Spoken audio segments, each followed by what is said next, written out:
अरे भाई बचाओ, ये चुड़ैल मुझे नलके में डाल रही है।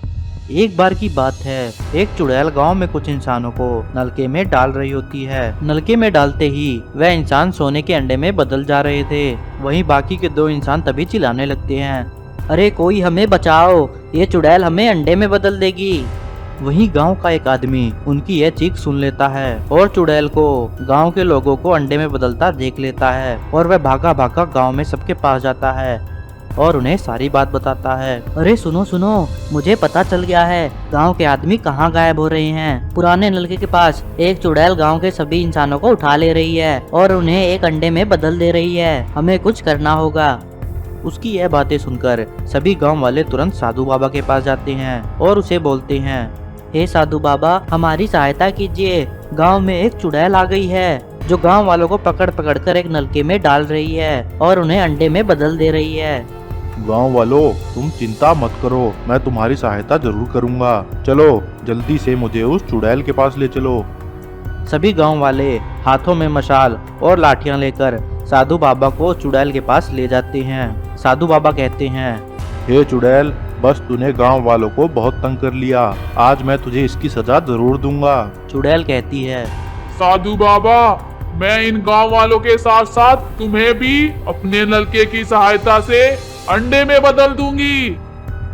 तभी सभी गांव वाले उस चुड़ैल को डंडे से पीटने लगते हैं और साधु बाबा अपने मंत्र का उच्चारण करने लगते हैं और उस मंत्र की सहायता से साधु बाबा उसे उस नलके में कैद कर देते हैं और उसके चारों तरफ एक सुरक्षा कवच लगा देते हैं और गांव वालों से कहते हैं, सुनो गांव वालों, आज के बाद इस नल को कोई नहीं चलाएगा और इस नल के आसपास भी कोई नहीं भटकेगा।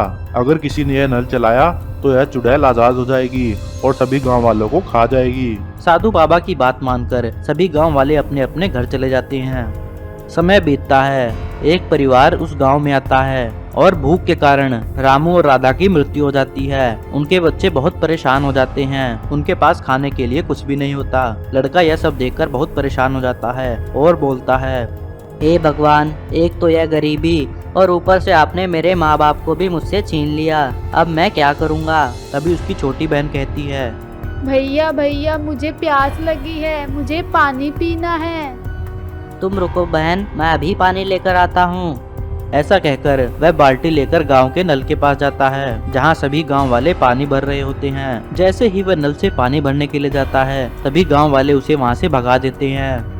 बंटी उदास होकर इधर उधर दूसरे नल की तलाश करने लग जाता है। तभी उसे वह पुराना चुड़ैल वाला नल दिखाई देता है और वह उस सुरक्षा कवच को पार करके उसके अंदर चला जाता है। जैसे ही वह नल को चलाता है तभी उसमें से चुड़ैल बाहर निकल जाती है। उस चुड़ैल को देखकर बंटी बहुत घबरा जाता है और बोलता है, अरे मैं तो पानी भरने आया था, इसमें तो चुड़ैल है, मुझे कोई बचाओ। चुड़ैल कहती है, बंटी, तुम घबराओ मत, मुझे कई साल पहले एक साधु बाबा ने यहाँ कैद कर दिया था, परंतु तुमने मुझे आजाद कर दिया, मैं तुम्हें कुछ नहीं करूँगी। ऐसा कहकर वह बंटी को नल चलाने के लिए कहती है। जैसे ही बंटी नल चलाता है उसमें से एक सोने का अंडा बाहर निकलता है। बंटी वह सोने का अंडा देखकर बहुत खुश होता है। चुड़ैल कहती है, बंटी, आज से ये सोने का अंडा तुम्हारा है।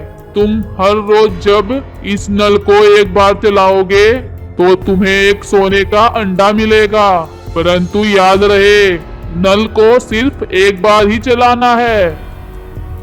समय बीतता है, बंटी बहुत अमीर हो जाता है। एक दिन जैसे ही वह नल चलाता है उसके अंदर से एक सोने का अंडा बाहर निकलता है। उसे ऐसा करते हुए गांव के दो चोर देख लेते हैं और बोलते हैं, अरे ये भिखमंगे तो गांव में भिखारी बनकर आए थे, परंतु अब तो ये राजा हो गए हैं। लगता है इस लड़के ने इस सारे गांव का सोना चुराकर इस नलके के अंदर दफन किया हुआ है। चलो आज हम इसे निकाल लेते हैं। बंटी के जाने के बाद वह नल को चलाने लगते हैं, परंतु उसमें कोई भी सोने का सिक्का नहीं निकलता है और वह दोनों बहुत थक जाते हैं और बोलते हैं, अरे इसमें से तो सोने का सिक्का ही नहीं निकल रहा है, अब हम क्या करें।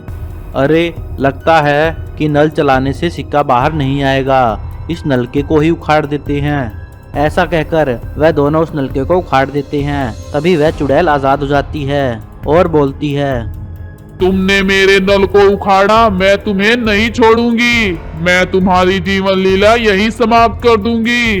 ऐसा कहकर वह उन दोनों चोरों को बंदी बना लेती है। एक आदमी जब वहां से गुजर रहा होता है, वह देख लेता है कि चुड़ैल का नलका किसी ने उखाड़ दिया है और चुड़ैल वापस आजाद हो गई है। सभी गांव वाले फिर से साधु बाबा के पास जाते हैं और उन्हें सारी बात बताते हैं। साधु बाबा कहते हैं, गांव वालों, मैंने तुम्हें पहले ही मना किया था उस नलके से छेड़छाड़ मत करना, परंतु तुमने मेरी बात नहीं मानी। चलो, कोई ना कोई समाधान निकालना ही पड़ेगा। ऐसा कहकर सभी गांव वाले साधु बाबा के साथ उस नलके वाले चुड़ैल के पास चले जाते हैं। साधु बाबा कहते हैं, हे चुड़ैल, छोड़ दे इन गांव वालों को, वरना मैं तुझे फिर से यहीं कैद कर दूंगा।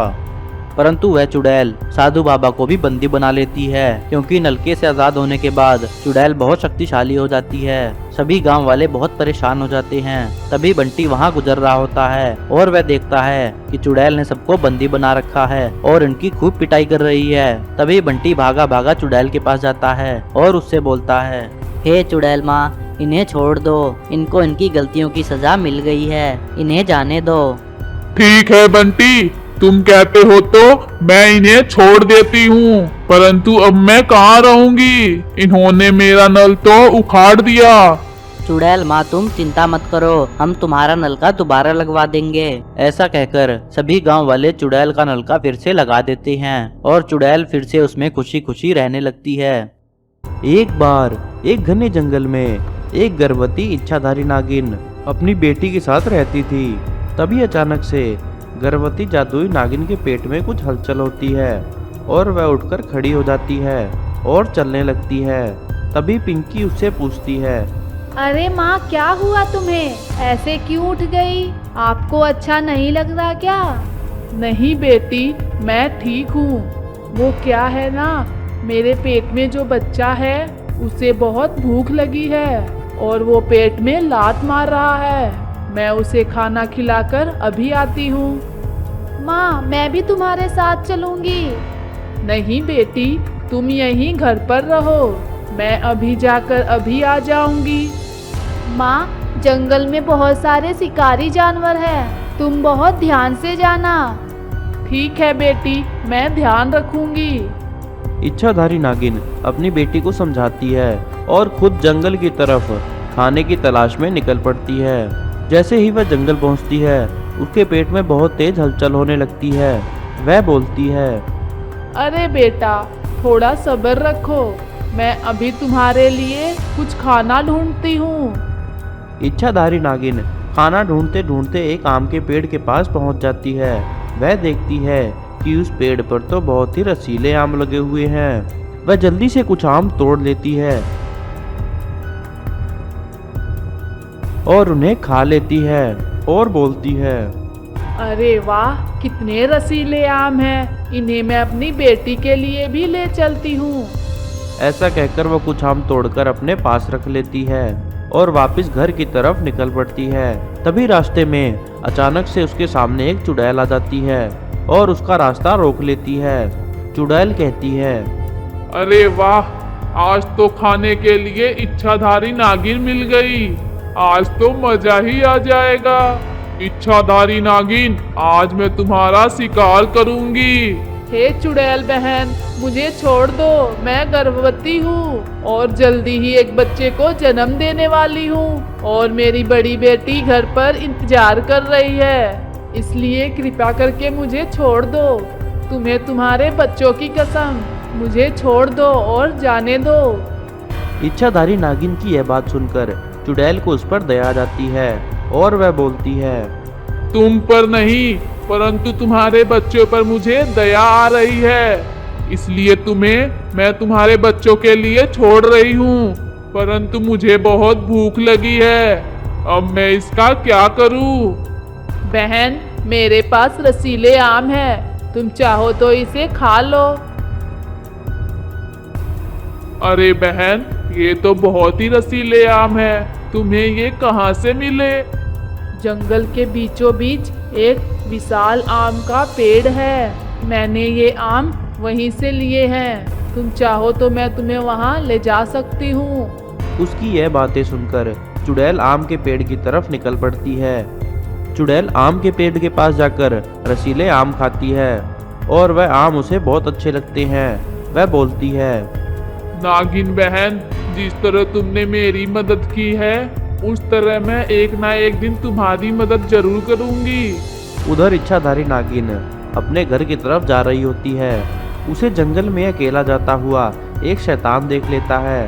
वह शैतान बोलता है, अरे वाह, आज तो शिकार खुद चलकर मेरे पास आया है।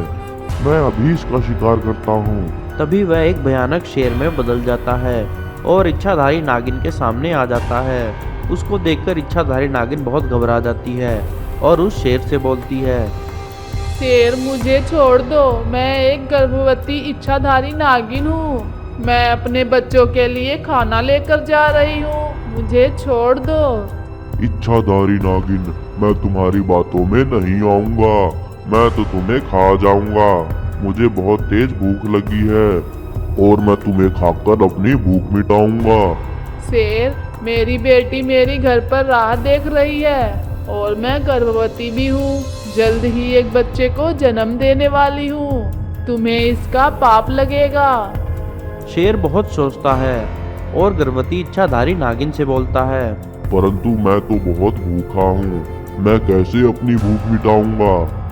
शेर, मुझे अभी जाने दो, मैं एक बार अपने बच्चे को जन्म दे दूं, फिर तुम्हारे पास वापस आ जाऊंगी और तब तुम मुझे खा लेना।